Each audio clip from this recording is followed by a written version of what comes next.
All right. Well, I think we can go ahead and get started because your time is precious.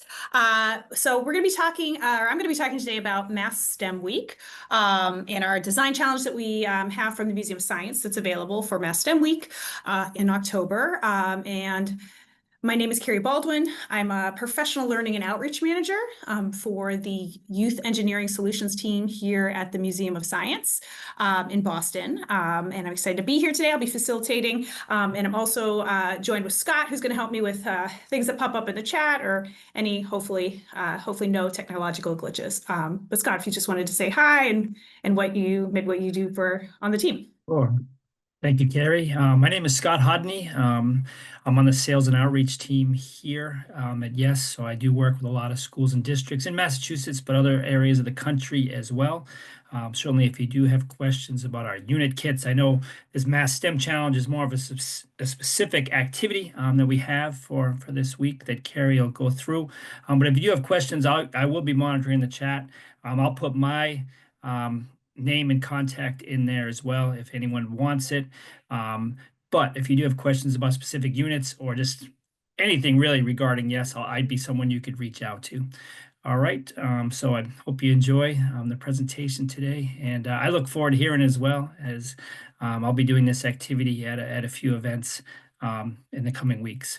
So thank you, Carrie, and go ahead. Excellent. Thank you. All right. So we'll keep this part short, but just want to introduce a little bit about what YES is. So YES stands for Youth Engineering Solutions. That is our name.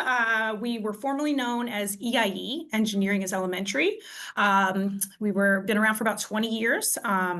And have done a lot of elementary school, in-school and out-of-school time programming with engineering, but that has since expanded to preschool through 8th grade, and it's engineering and computer science modules.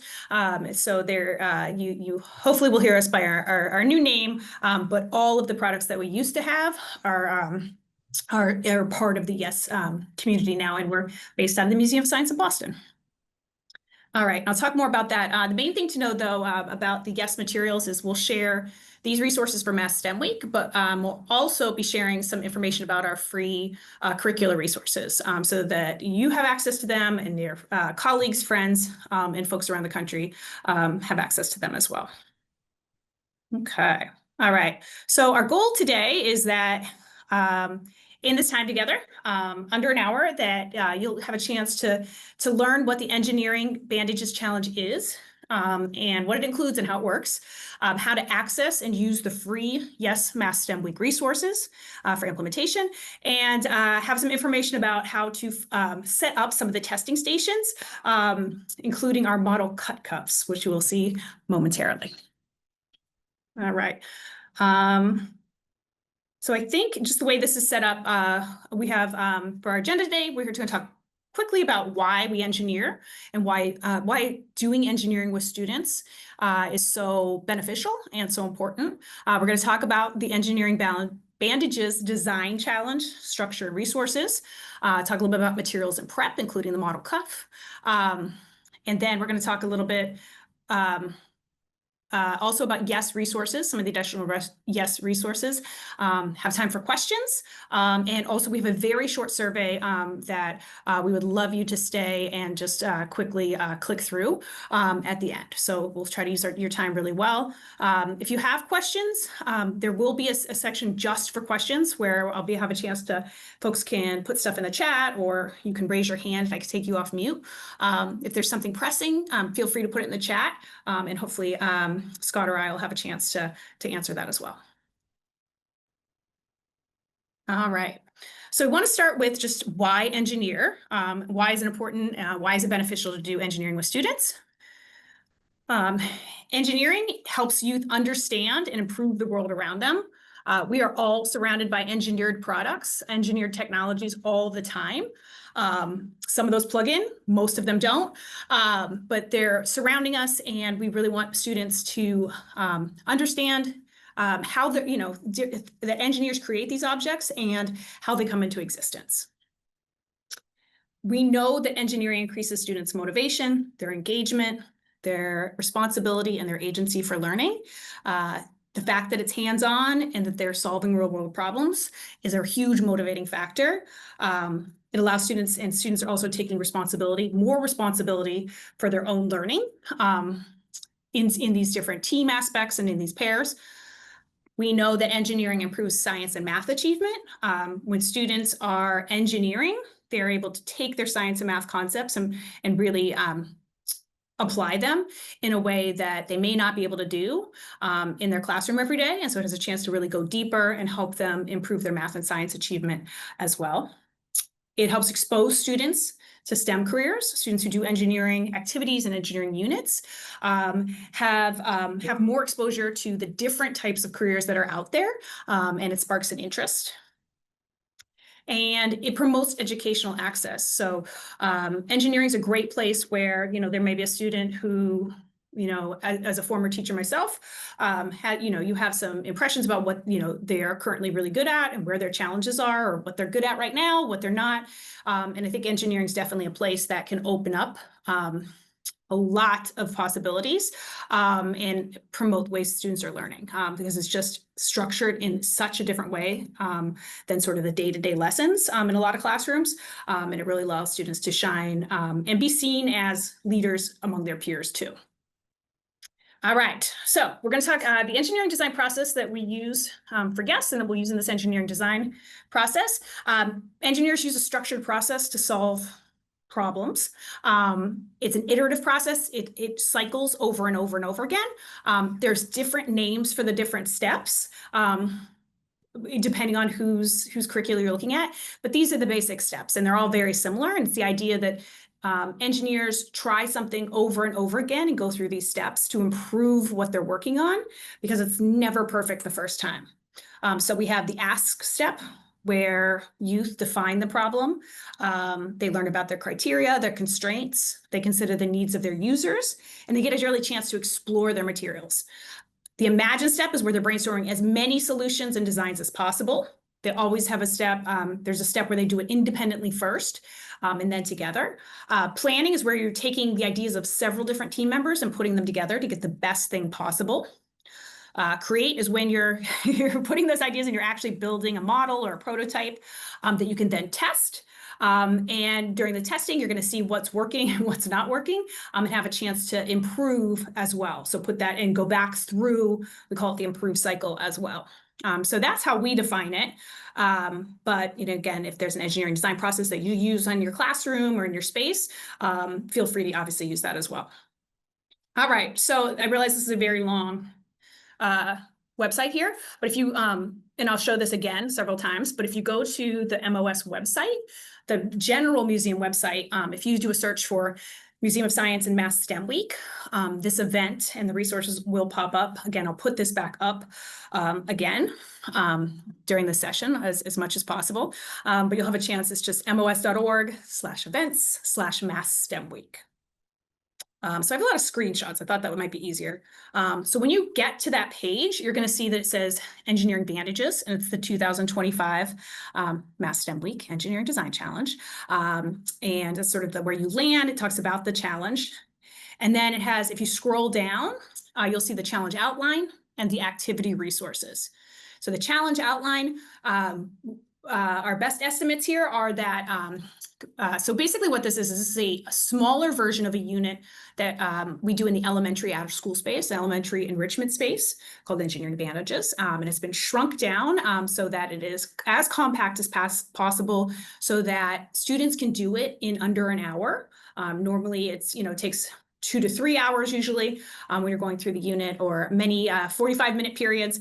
So we've shrunk that down significantly so that it can fit into more spaces in terms of timing and in terms of resources. So preparation's around 30 to 35 minutes for the teacher or educator.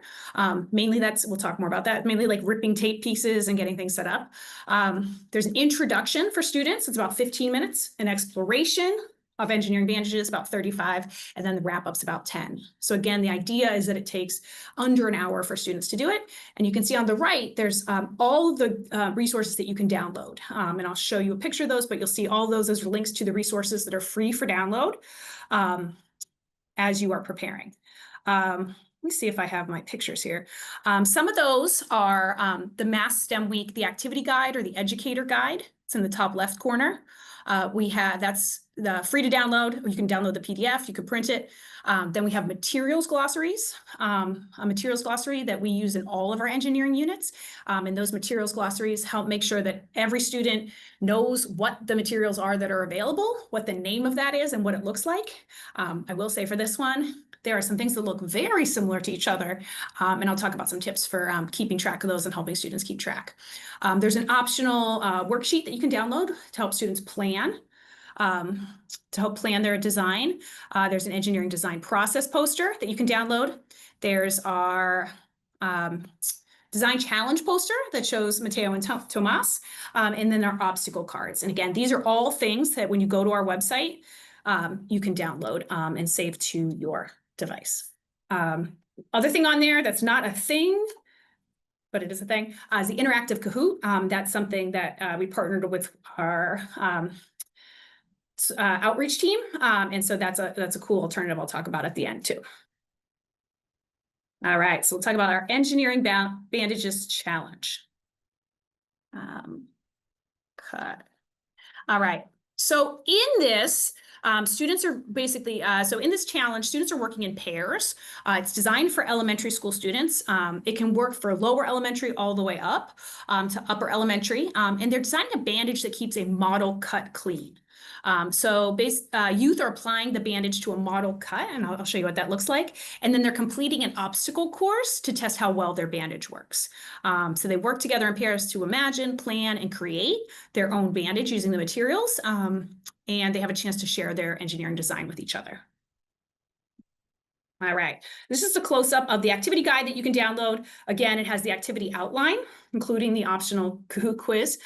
There's the guiding question, how do engineers solve problems for our activity, and the learning objective that youth can engineer a bandage that can cover and protect a cut.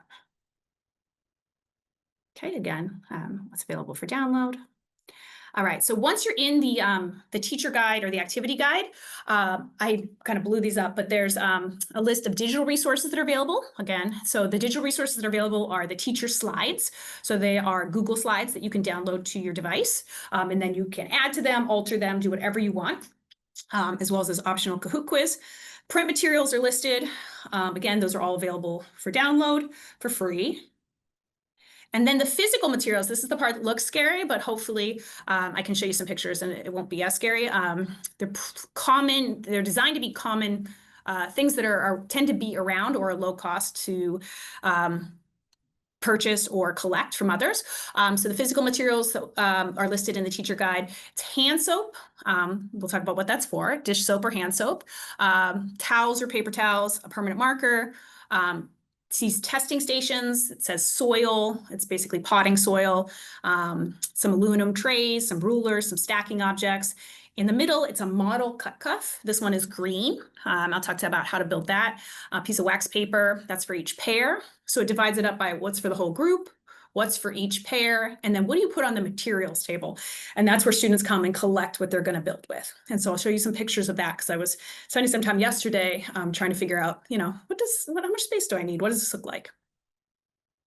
All right. So again, in the educator guide, so don't feel that you need to memorize this or take a picture of it or anything. In the educator guide, there are pictures of color pictures of exactly how to make this model cuff. So I have one here with me, model cut cuff. It can be any color. I have a blue one over here too. That one in the picture is green. And what it is, it gives directions for how to do that. But they're basically, you make one, I think it's either listed as one per pair or one per student. Either way will work. But basically you're taking craft foam and you're cutting it into strips, a strip, a bigger strip and a shorter strip. And you are creating a cut in it by folding it in half, making a cut. And then you're placing a piece of craft foam over the slit and securing it with masking tape. And I don't know if you can see it on mine in person, but again, there's some very good pictures as well in the activity guide. And what you do is you're basically in the bottom right corner, what you're creating is like a little pocket. And so it's like a little pocket with a slit and you can put stuff inside it.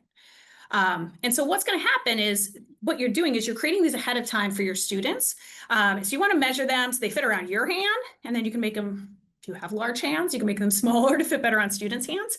But the idea is that they're going to have this model cuff that you staple, and they can slide it over their hand as a loop.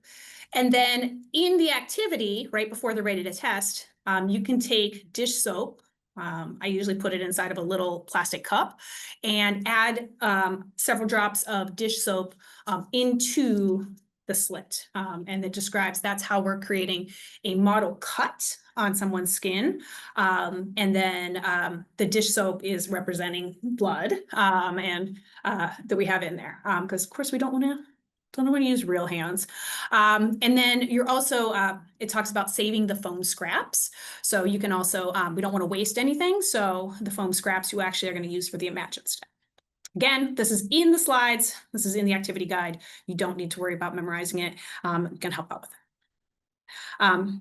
Preparation, again, in the activity guide is basically just setting up your materials table for the students. And I have some pictures here. My materials table was file cabinets yesterday. It's not the prettiest pictures, but we're talking about engineering. We're not worried about if it's pretty or not right now. And so the first part was sticky materials. So it says to rip up about 10 pieces.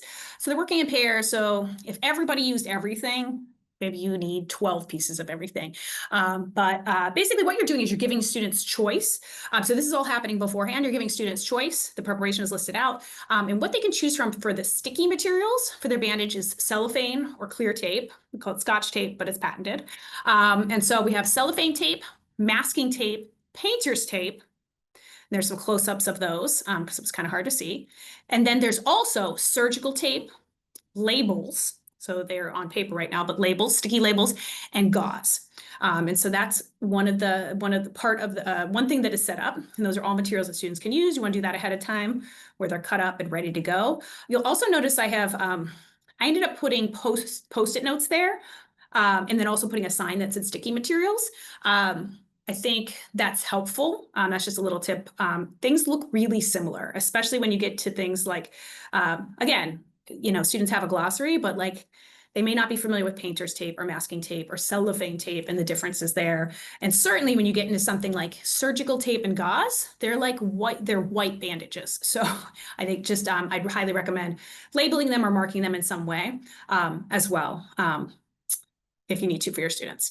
The other thing that you're setting up is these pad materials. So that's typically the absorbent part.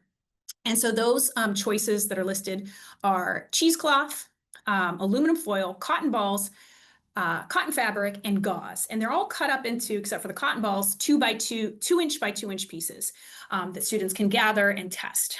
So that's really sort of where the prep comes in.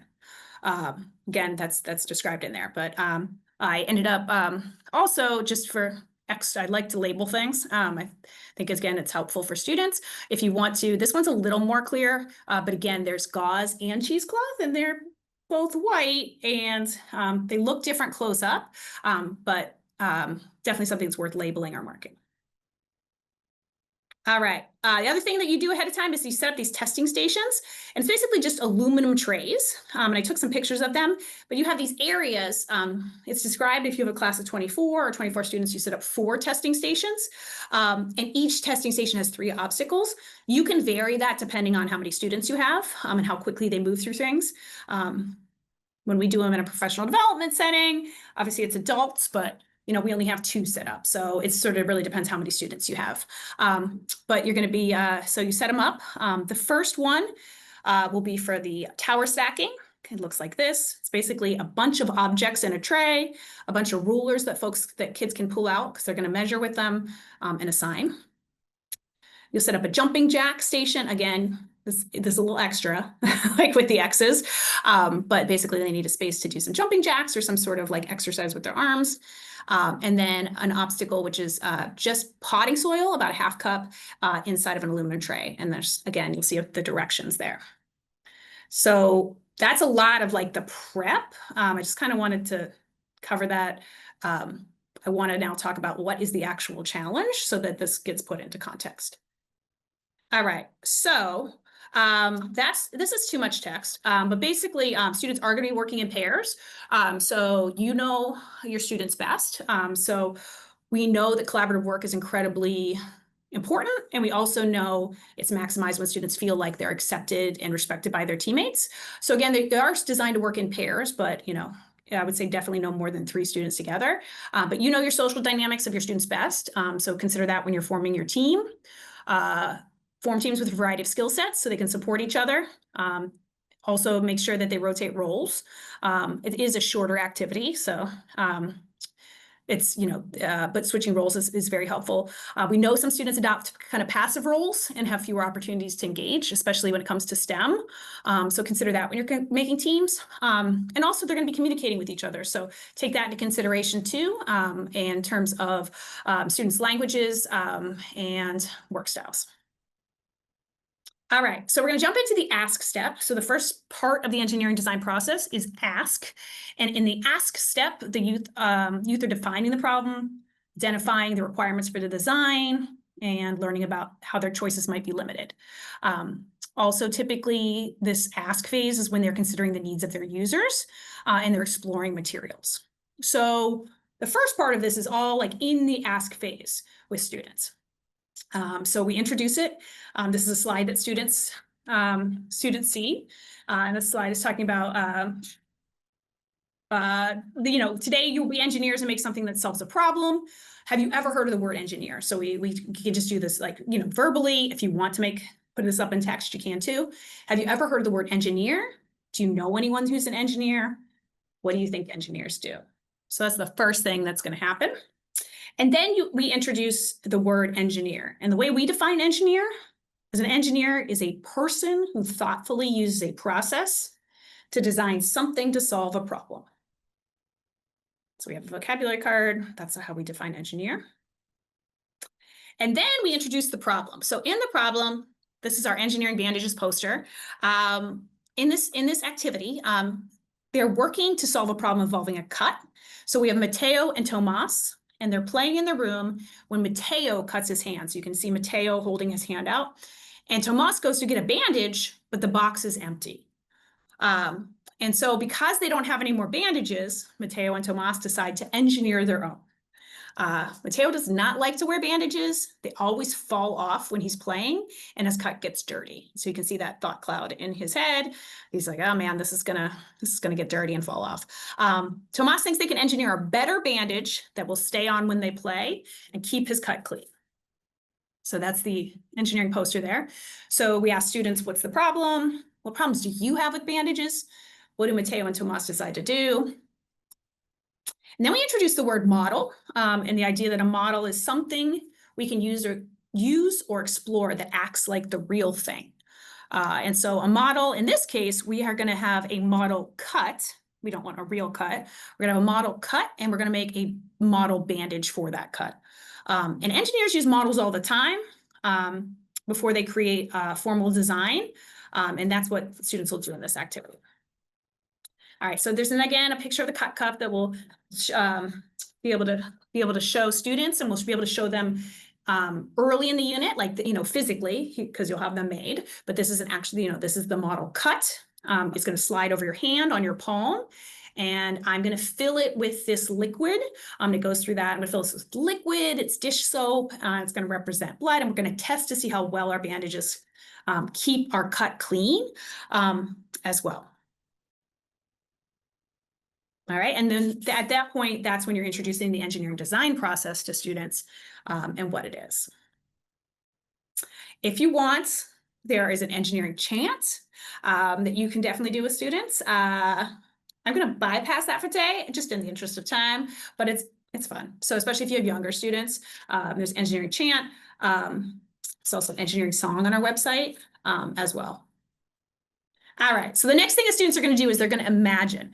So they're going to move on and imagine. That step of the engineering design process is when youth creatively brainstorm ways to solve the problem.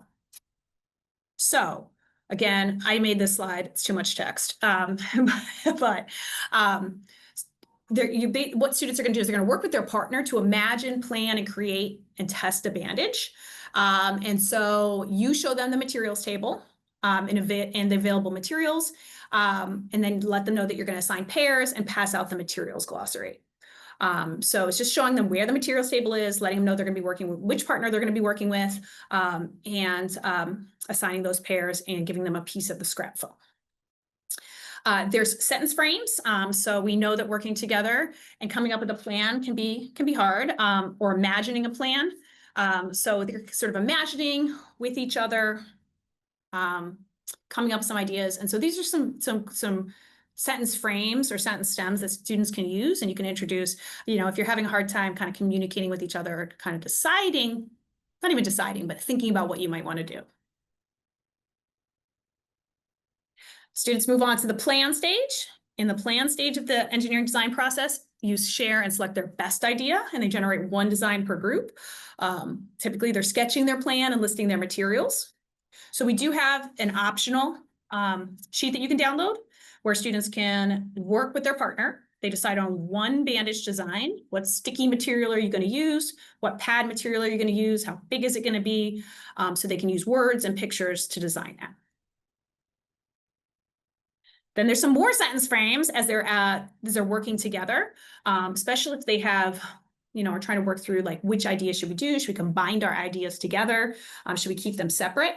And each pair creates one bandage design to test. So after they talk it through, they're going to create one bandage design to test as well. All right, they're moving on to the create. So in the engineering design process, that's where youth work together to make the solution they design. In this case, they're building their bandage on a piece of wax paper. So each group gets a piece of 6 by 6 inch wax paper. And so they can use their sticky materials that they choose and their pad materials. In this case, this person used masking tape and cotton balls to build their bandage. So we described that wax paper is just like that paper that's on a Band-Aid that you have to pull off right before you put it on your body. Then they're going to move to the testing. So after they build, design, imagine, plan, and create their sample bandage, their model bandage, they're going to test. And so each group tests their solution. And this is when in the engineering design process, groups share and analyze their data about where they can improve. So our testing is this model cut cuff. So they slide it on and it's going to get filled with some dish soap by you.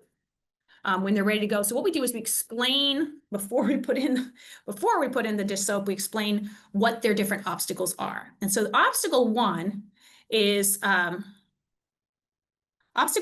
build a tower, where they take their bandaged hand. So out of the pair, one of the students has their hand with the cuff on it. And so what they do is they put the cuff on, you're going to fill it. They're going to come to you. You're going to fill it with some dish soap.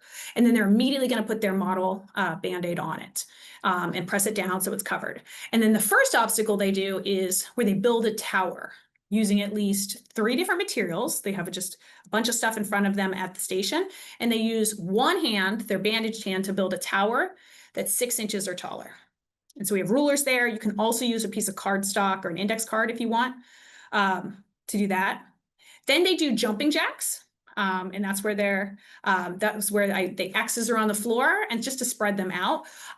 If students don't want to or can't do jumping jacks, if that's just not comfortable, they can do any movement. They can just wave their arms over their head for 10 seconds, whatever works. The idea is just that the bandage is moving, their arm and their hand is moving.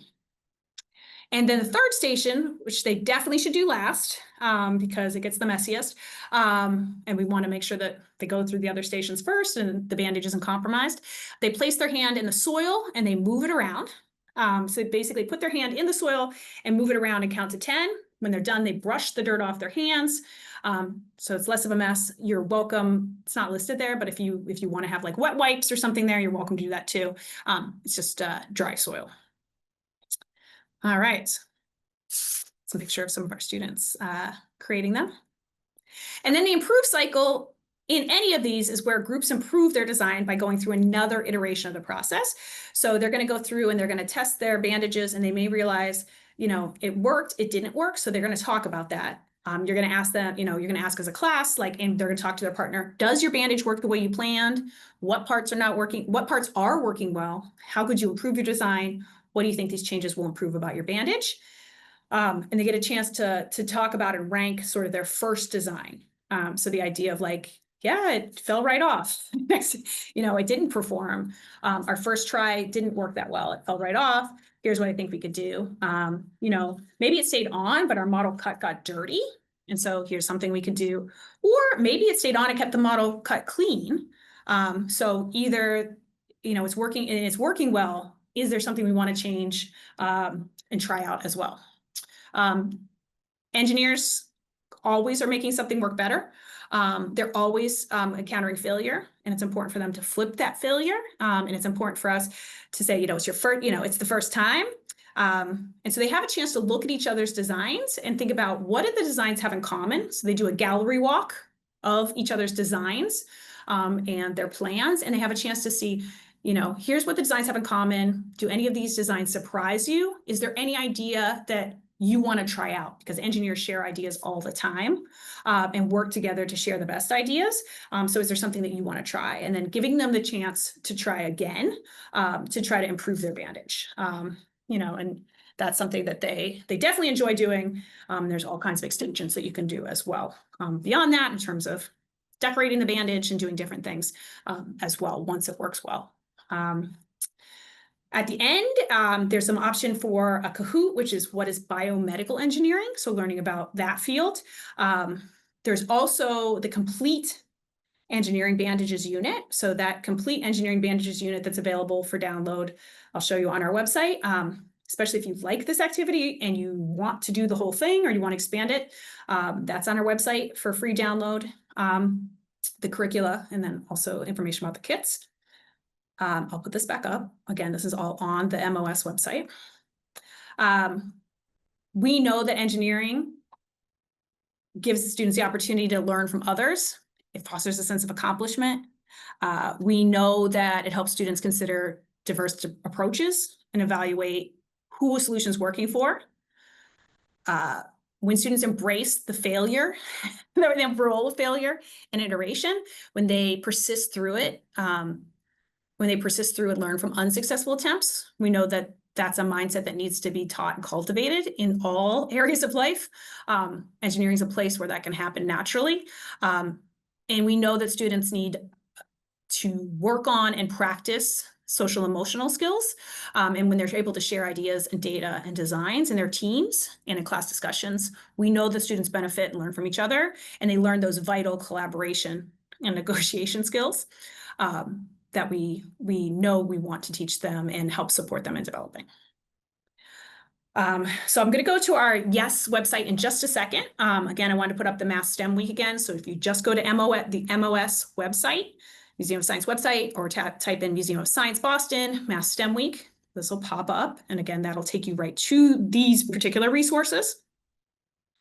If you are interested in more of Youth Engineering Solution free curricula, if you like what you're seeing or you want to try more, we would love to have you do that. There's QR code. It's also just on our website, which is yes.mos.org.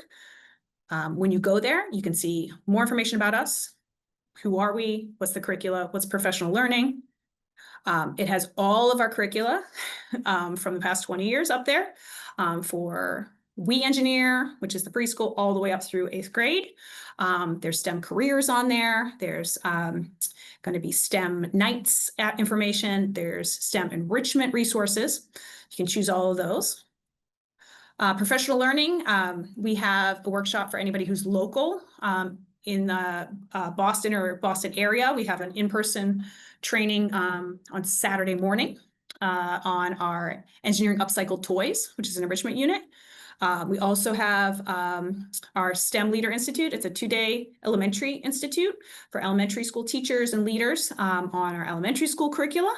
And then there's 2 in November. There's one on our engineering magnetic dog doors and one on our engineering landing pads in middle school. So check that out at our website if you have any interest. We also have monthly webinars.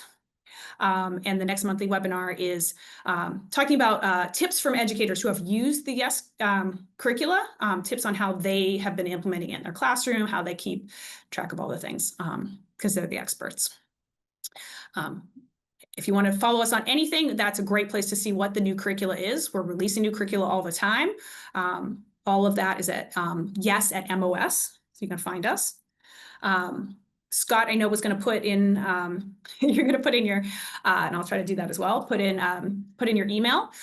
You can contact me, Carrie Baldwin, cbaldwin@mos.org. And I know Scott's going to put his, I think, in the chat. Our customer success team as well, if you have any questions about anything. Again, that's our QR code. I'll put this back up in a second. Sorry, that's not what I wanted to do. And then, yeah, I kind of wanted to, the other thing I wanted to put up here is our survey, and then I wanted to be able to open it up for questions. So if you do have even, we're ending sort of, yeah, we're keeping it as compact as possible. So if you still have time, we would love for you just to and I'll put this in the chat too. Love for you to do, scan this QR code and go ahead and put that, do the survey quickly. That helps us know who we're reaching and what we need to do a better job of and what follow-up looks like. So the survey is here, and I'll try to, in a moment, also put the link in the chat. So let me do that. You just share your email again, Carrie? Yeah, absolutely. I say that and then it takes me a second. Yes, there's my email. And I will pull up. I put mine in the chat. Awesome. And I'll put mine in the chat too. So the other thing is, yeah, let me drop this in as well. If it cooperates. All right, I'm going to stop my share for a second, just to put this in there. But yeah, kind of wanted to see, not kind of, we wanted to see if there were, sort of as I'm putting this in the chat, if there are specific questions, things that you're wondering about, things you have questions about this particular STEM challenge, questions about yes curricula. There were a few comments just about the, well, they just like the condensed activity like we did for this unit. I know we did one last year for plastic filters. I know we will have the STEM event activities, which don't go necessarily with our units, but the feeling was, hey, and teachers could actually pull things out of these units and just go with them. But yeah, they were looking for more hour activities rather than 9 and 10-hour units. Yeah, and that's real. If there is, yes. So if they, if you see, if you see a particular unit, we can always talk to you about how to alter things. What are the most important parts of any unit? Like what are the absolutely need to haves and what are, nice to haves?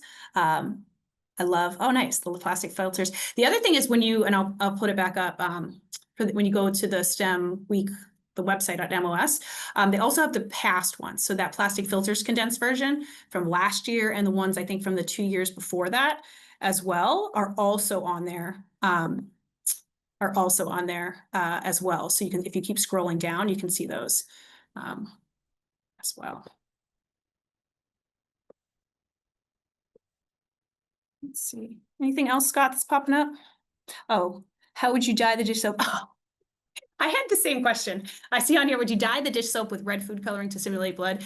Up to you. I think I was not part of the curricula team. I'm guessing they did it to keep it, in case anybody was squeamish, keep it like green or like alien blood or green or blue to make it, not really look like blood. But, especially, if you've got middle schoolers and they're not squeamish or whoever, your students best. And if that's you as a science teacher or a librarian, let's go for it. Is there an online? Let's see here. Oh, I don't know. The online showcase, I'm not sure about. We haven't gotten we're waiting on additional information from the state about the STEM challenge. I know that they, as of last week, had two up on the website, and they were waiting and putting more up, and we're getting to different organizations to let them know if they had been selected and we're going to receive any money to put anything up. So I think they're still working on that. But yes, I mean, if we hear anything about that, then we'll definitely try to share that information with this group. But yeah, keep an eye out on that site, our site, and then if we have anything else, we can do that. Because I think, yeah, seeing the pictures is awesome. There's a question about in person for middle school. I don't know if you mentioned that. Yeah, I think, yeah, let's see here. In-person opportunities. There are, in terms of PL, there's definitely going to be, well, we want to do professional learning for them. There's going to be, if you are talking about the professional learning, there's going to be an in-person one in November. It's on our website under the professional learning. It's a one-day workshop here at the Museum of Science. We'll definitely do an in-person one for that. We know that that is ideally the way that folks learn best, and we know also it's really hard for folks to get substitutes and get the time off as well. But yeah, we do have one in person in November, and then we'll probably do something web-based or virtual as well on the landing pads. There's a new landing pads unit as well. So I didn't really mention that, but we have, for the middle school, we have 3 units that are out right now, and I think 2 or 3 more that are coming out in the very near future. Yeah, they'll all Nice. be by the end of the school year. Love that. And I see Christine, yes, helmets, all the, yeah, exactly. Some of our, just so folks know, we have folks that have used the EIE materials. Some of the units we're not able to supply materials for anymore. So they've been retired or sunsetted in that way, where you can't purchase a materials kit from our supplier. But all of the curricula is still up there. So all of the resources, all of the curricula, and then a very detailed list of what materials you need for it. And so that you can gather them and still do them, because those are great units.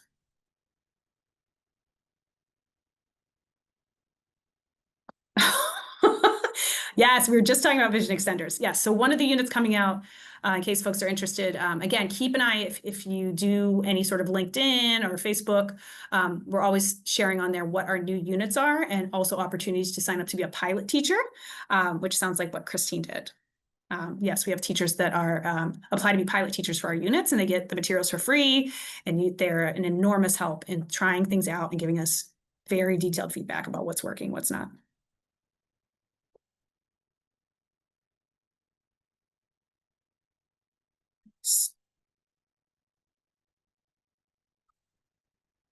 I will put my email back in here.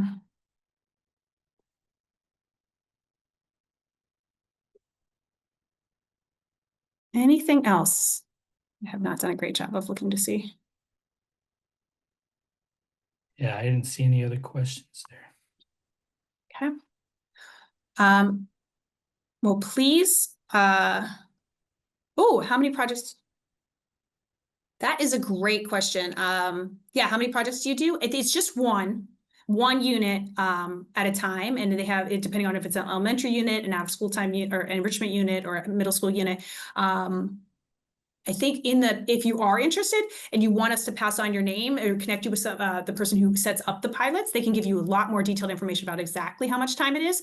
But a lot of our pilot teachers I do know are very happy and have done it multiple times, which makes me think that it is a reasonable amount of work, and that the benefits certainly outweigh the costs, because they come back again and again and again. Excellent. Well, definitely contact us. You can contact me, you can contact Scott, you can contact customer service. So again, I'll put up that website one final time for right now. That's where you can find the design challenge at MOS, the WebMass website, the museum website. And then definitely check us out. Check out all the other things we have. We are just trying to get the word out about the free resources. And we are so excited to have more teachers in Massachusetts, more educators in Massachusetts and in other states around the country doing this. So thank you, and we hope you have a good night. One last question. Yeah. Oh, can we get a copy of this training? Yes. Yeah, so they're going to this will be sent to everybody as long as they're registered, correct? Yes, since you're here, then you should be able to, anybody who registered will get a copy, because a lot of folks, we had about 100 folks that registered that can't be here right now. So everybody will get a copy of this. I'll stay here for another minute or two, but thank you to everybody who was on here. Thank you, Scott, for helping out, and thank you, let us everyone. know if you have questions.